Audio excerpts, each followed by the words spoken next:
Now, no doubt about it, this has been a difficult and consequential period in Nigeria's political history, and not surprisingly, it's generated a lot of comment, some of it triumphalist, some of it cautious, much of it defiant, even as many agree that it is a precarious but also sad moment for this country. But interestingly, a lot of the rhetoric appears to be between the APC and the Labour Party, with the PDP seeming to be missing in action, when you would have thought that as the main opposition party it would be the one buzzing instead of the third force Labour Party. Now, it is conceivable that the PDP is leaving it to the courts to uphold their solemn responsibility to be the balanced, unbiased arbiter in a case and dispute that has huge implications for Nigeria's future. But is it also possible that the PDP is going through a period of such tremendous uncertainty, and a dark, ominous cloud is hovering so menacingly over the party that it may well never find sanctuary? Well, for more on this, I'm joined now on the line by a top-tier member of the People's Democratic Party, or PDP, Senator Adamu Mohammed Bulkachuwa. Senator, thank you very much indeed for taking the time to talk to us. We're very glad to have you. We know that you had a long day today. You were at the National Assembly and so on. So making out the time is something we deeply appreciate. What impact, in your assessment, is all this political drama having on the PDP? Because the party doesn't seem to be in the center of it all, when you would have thought that, given that officially the PDP came second in the presidential election, they would be at the heart of it. Well, first of all, thank you for having me tonight. And I have listened to you, to your commentary, first of all. And what you think or you consider as PDP being missing in action, I think is not quite correct.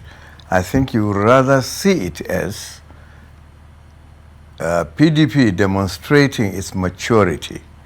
And we are not a party that is a party of newcomers, or a party that is for novices, or a party that wants to be known.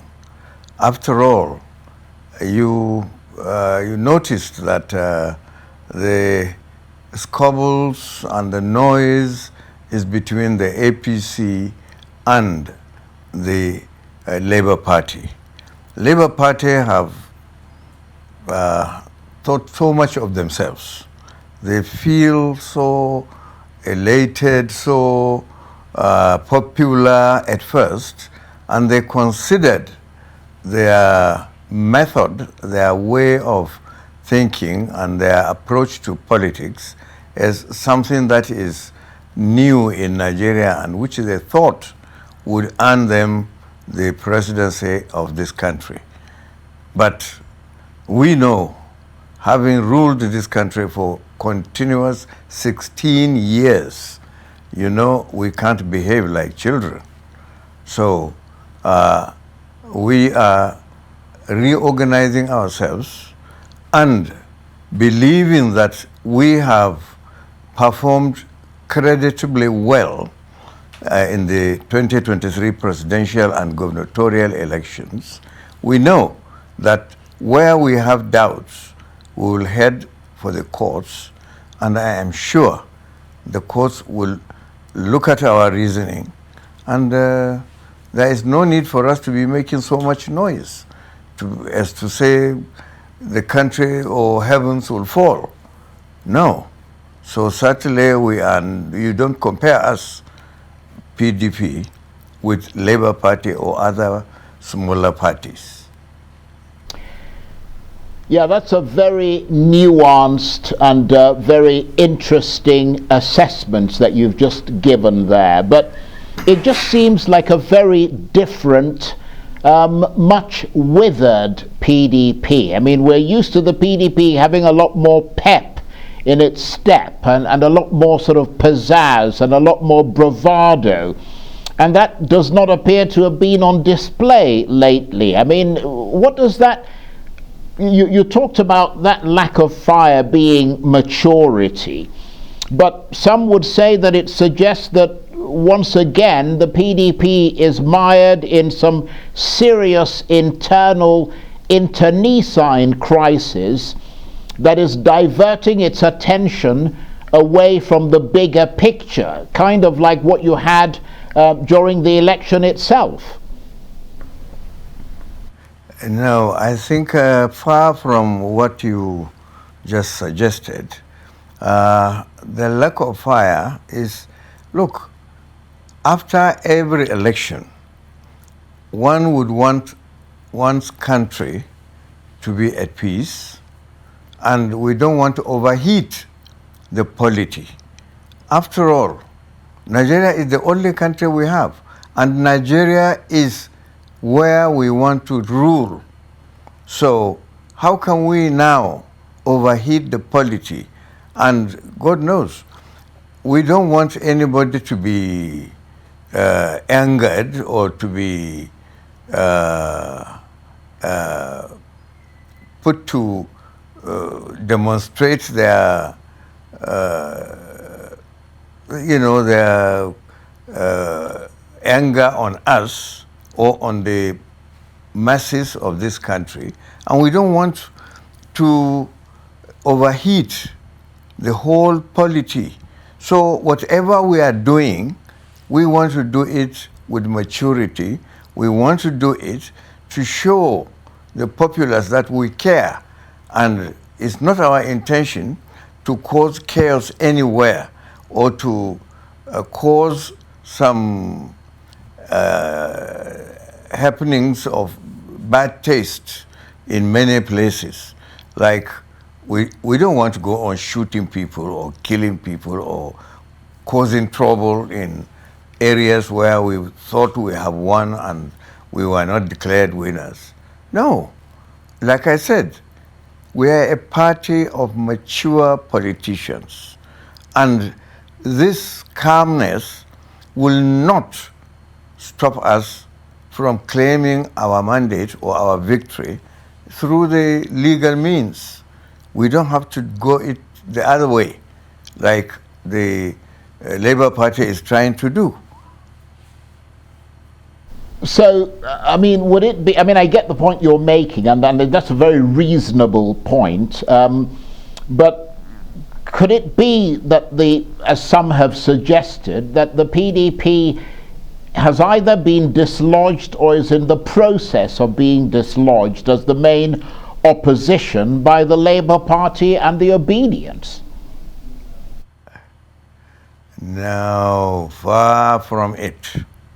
Very far from it. How can we be dislodged when we have the majority of followers? And Labour Party, I said, overrated themselves from the beginning. They thought they would win, but there it is. They performed far short of their expectation. And that made them feel like they were cheated. But for goodness sake, in every election, somebody must win and somebody must lose. Look, take Kano, for instance. PDP was there, the APC was the governing party in Kano, but still, the NNPP swept Kano State. So, if APC would feel like the Labour Party is feeling right now in Kano, for instance, then there will be chaos. They will go on fighting on the streets. Even though they didn't win, then they will say they must be declared winners by all means. But PDP doesn't do that. We're a mature party. We rule this country. When we were dislodged in 2015, we took it calmly. And nobody thought that PDP will rebound and come back and perform so well like it did in the 2023 election. So please stop comparing PDP with the Labour Party. And the attitude of Labour Party right now is not that of maturity. It is that of desperados, people who think they had won and they found that they were far short of winning, and that made them very angry, and their ambition was thrown aside. So please, we are not like them, and we will not be like them. We will regroup, reorganize, and then you see we'll come back and we'll take over this country. Just give us the time.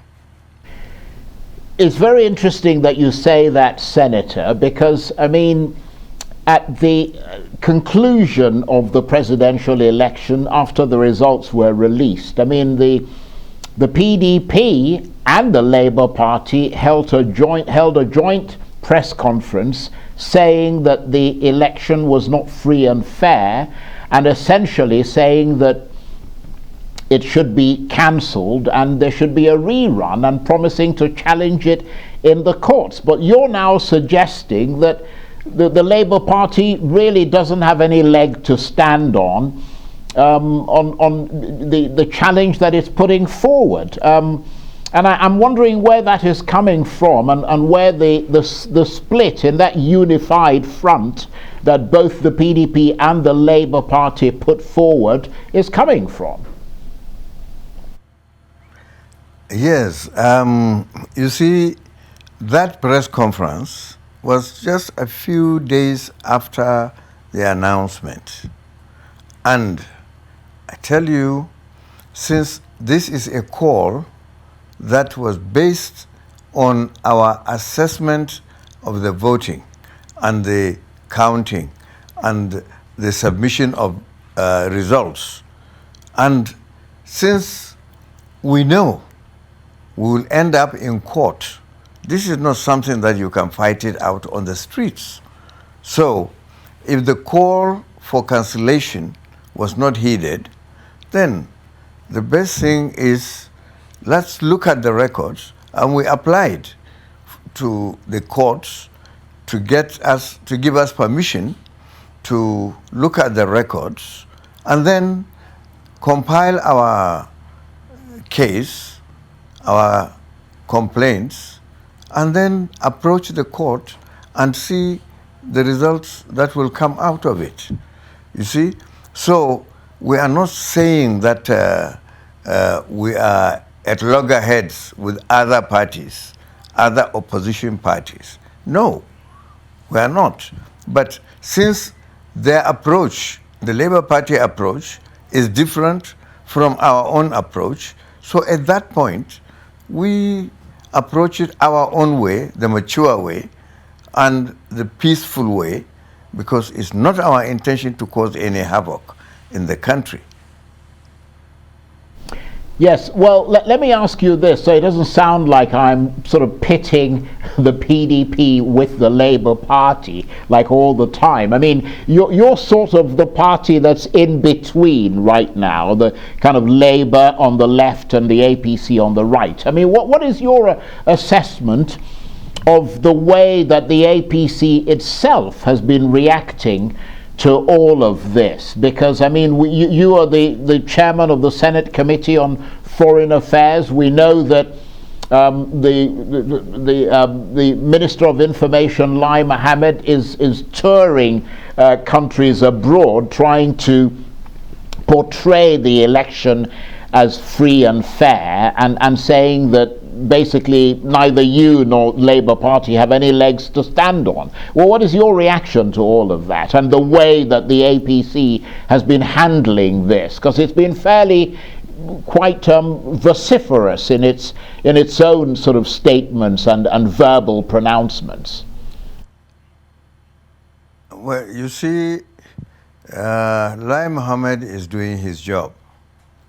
He's trying to sell the government in power, or the winning party, and he has to try and get the acceptance by foreign governments. So he has to do his job. But I know that all this international communities actually, they sent their observers. So whatever happened during the election, the observers covered it adequately, and they had written their reports. In fact, I had the privilege of meeting some of the international observers from the European Union, from other countries, and we had a meeting well before election, and they explained their mission, which I knew very well anyway. And they intended, and which they carried out, their assignment so meticulously. And if you know anything about international relations, their first responsibility is to report back to their respective governments or organizations to tell them the real state of affairs. Whether Lai Mohammed has gone around the world to tell them what his own version, rather, of how the election went on and how his party performed, it wouldn't matter, because all these international communities have their own personnel on ground in Nigeria before, during, and after the elections. So, you see, he is only doing his job, and he has to do that to defend the incoming government. But then, all these international communities know even better than Lai Mohammed. Yes, that's a fair assessment that you've given. But you are, of course, Senator Bulkachuwa, a very experienced politician. I mean, you've been at it for quite some time. I wonder whether you might give us your assessment beyond sort of the different partisan positions, you know, the PDP and all the other parties, whether you might give us your assessment of the current political state of affairs in Nigeria. What have you found most striking about all this multi-layered back and forth? How much tension do you reckon that's created in Nigeria? Because it seems to be getting more bitter by the day. Yes, you are right to some extent, because the Labour Party particularly introduced a new brand of politics, the brand being politics of ethnicity and politics of religion.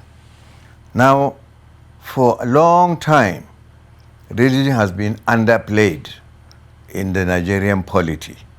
But then, Labour Party thought their best shot at the presidency would be through ethnic appeals and to galvanize and mobilize religious sentiments.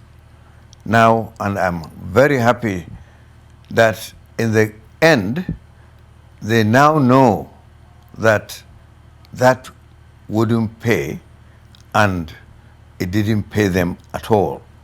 You see, if one is trying to create an impression in the country that there are more Christians than Muslims in the country, there has never been such a census in reality.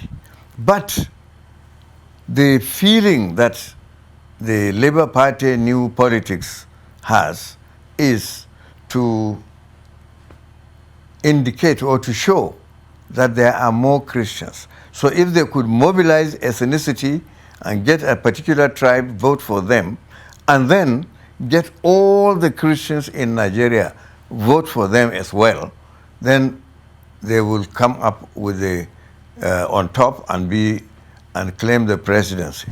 But now it turns out that they are absolutely wrong. That doesn't pay.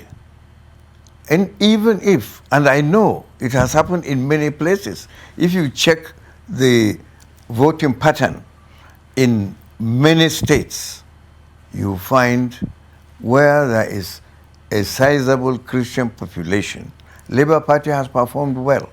And where there is a sizable population of Igbos in the community, they have also performed well. So you see, but in the end, all this combined didn't pay them, did it? It didn't. So this new type of politics is what is now heating the polity and making everything look like war is going to break out the next moment.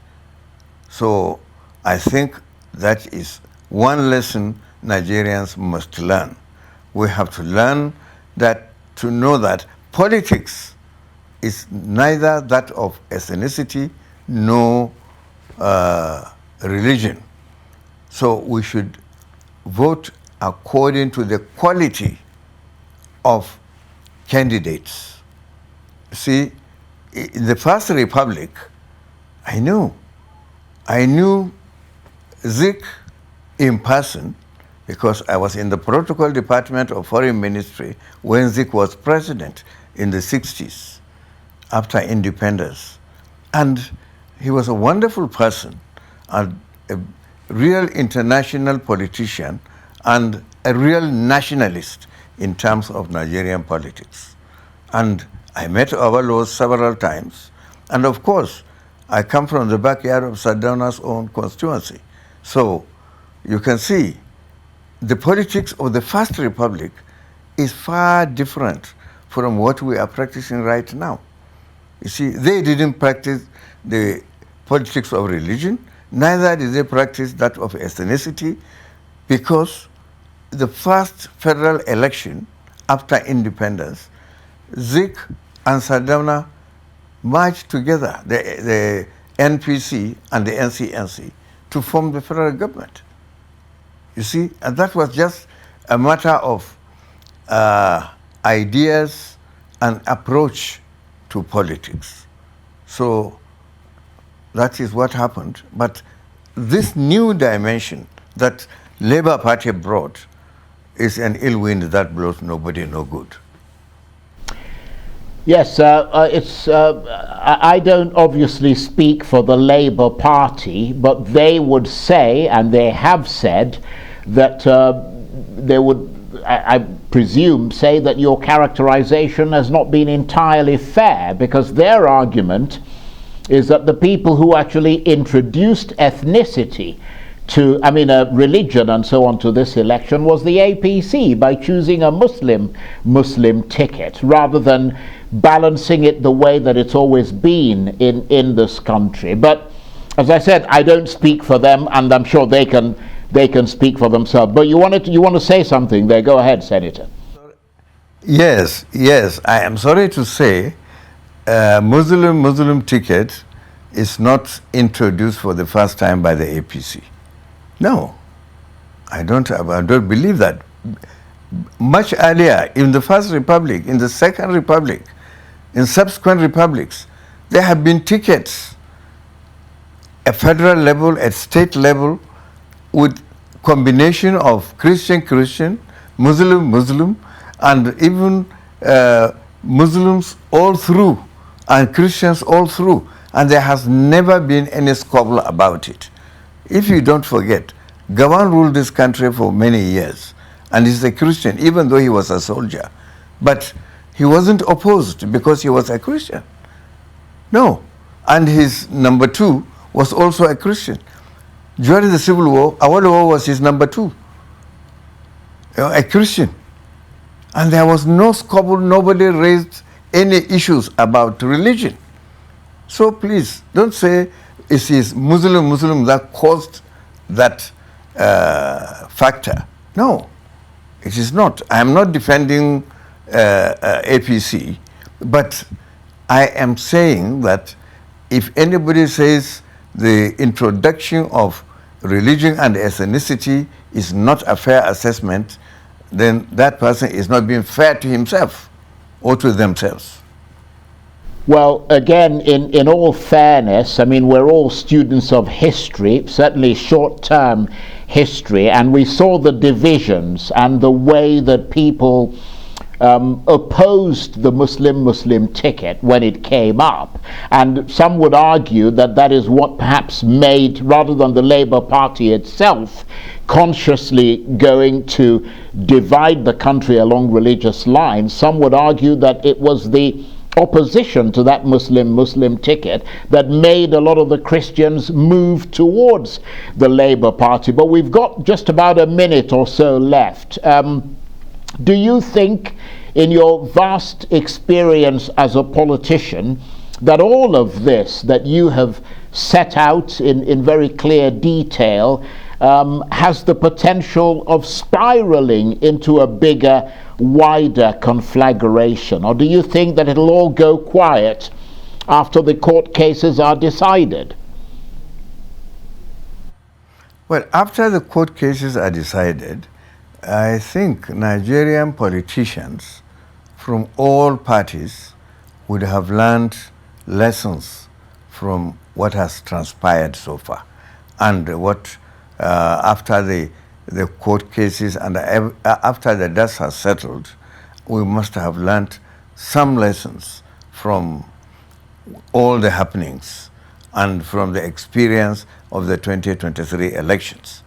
And I can tell you, there will be a cleaner, better politics hitherto, that is post-2023, I believe. Okay, Senator, I want to say thank you very much indeed for giving us your time this evening and the benefit of your assessment of political developments in this country. Senator Adamu Mohammed Bulkachuwa is a top-tier member of the People's Democratic Party. He's also the chairman of the Senate Committee on Foreign Affairs. Thank you very much indeed.